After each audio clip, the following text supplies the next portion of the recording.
Welcome to the Beginner's Guide to all things economic, political, and sociocultural.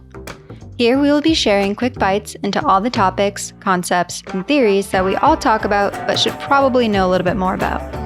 I'll be doing my best to keep it all unbiased, to the point, and hopefully interesting enough to inspire you to dig a little deeper on your own. With that being said, I'm your host, Emmy Davis, and this is a Beginner's Guide to Mixed Economies. If someone were to ask you to write down what kind of economy your country has, what would you write? I'll be more specific. As someone who is an American, if you couldn't tell by my accent, I'll stick to the United States economy for this one. Depending on your political inclinations, my guess is that your answer may vary. As someone who received the core of my education during post-9/11 era, I would probably have leaned towards answering a capitalist economy or something like a free economy. However, both would be technically incorrect. The United States has a mixed economy. Actually, a major portion of all countries around the world have a mixed economy in one way or another. Move too far one way or to the other, and the economy will end up being recategorized. A mixed economy is one that is structured with some free market characteristics and some socialistic ones. A mixed economy almost always has the protection of private property and the private control of production from the free market theory. It then pairs those characteristics with more socialistic ones, like government regulation and the socialization of select industries that they have deemed essential as a public good. How the public and private sectors, aka the government and the federal institutions, and everyone else, compete for the same limited resources greatly shapes how a country's economy functions and looks from the outside. One core constant, however, is the rule that a private sector is not blocked from seeking profit, but it is regulated. Depending on a country's constitution or laws, the government is able to exert control over businesses in the private sector. The most common way is through taxes. Governments are allowed to tax businesses and reallocate that money to the funding of a government-run public good. Trade protection, subsidies, targeted tax credits, and fiscal stimulus are some of the other common examples of government intervention in the mixed economy. As I was doing research for this episode, I came across this example of how a mixed economy is able to minimize what would potentially be a major disadvantage of a free market economy, and I thought it was pretty interesting. Are you ready? In opposition to a lot of libertarian schools of thought, a number of economists believe that the free market would not naturally supply public goods of the public safety nature, things like police forces, the military, and the fire department. Opposing this conclusion, libertarians feel that humans generally understand the benefit of those public goods and would figure out a way to band together to provide these for their communities. An example of this is that a community may choose to opt in or not. If they opt in, i.e. contribute to paying for it, then they receive the benefits of the public good. If they opt out, they're simply on their own until they change their mind. Maybe this is true, maybe it isn't. It's hard to know for certain since there has not been a good case study on this at a scale as large as the United States. Moving on. As I bet you can imagine, the policies and practices of a mixed economy have been around for a while.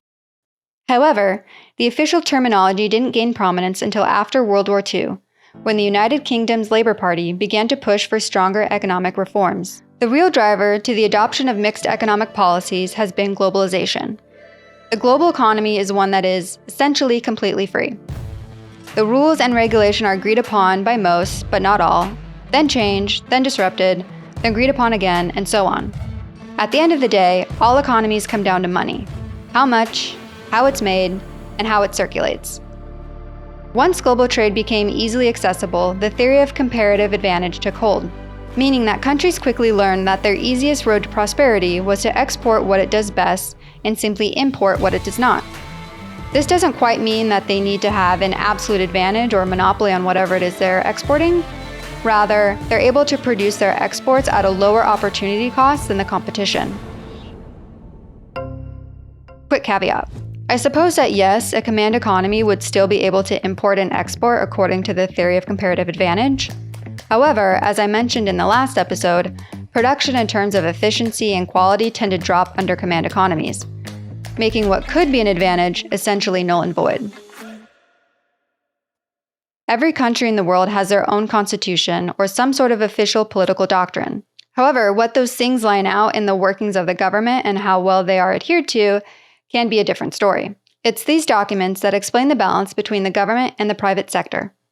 For example, the Fifth Amendment of the United States Constitution explicitly protects the ownership of private property and limits governmental interference in private business operations. At the same time, the United States Constitution encourages the government to prioritize public welfare and national defense.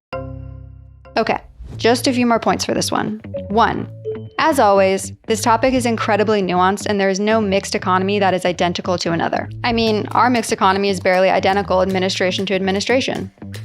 2.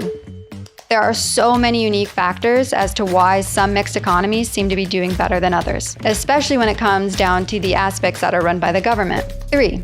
Why are some countries' social safety nets so much more effective than the ones of the United States? I'm not going to answer that last question. It would take way too long and deserves more time. I will say, though, that it has to do with a lot more than simply the economics behind it. All of this to say, a mixed economy can be boiled down to a blend of both free and socialistic economic systems. One that protects the private sector's rights to property and the control of production, while including room for government regulation and the socialization of select industries. Now, next time someone asks you to write down what kind of economy your country has, you can feel more confident in assuming that it's most likely a mixed economy. This has been the Beginner's Guide to Mixed Economies, and I'm your host, Emmy Davis. This podcast is a subject entertainment production for Free Markets Destroy, a project of the Washington Policy Center. Free Markets Destroy celebrates the power of free markets to tackle humanity's most daunting challenges. The world isn't perfect, but it's getting better every day thanks to entrepreneurs who work tirelessly to deliver life-changing innovations. Washington Policy Center is a nonpartisan, nonprofit public policy research organization that publishes studies, sponsors events, and educates citizens on vital public policy issues.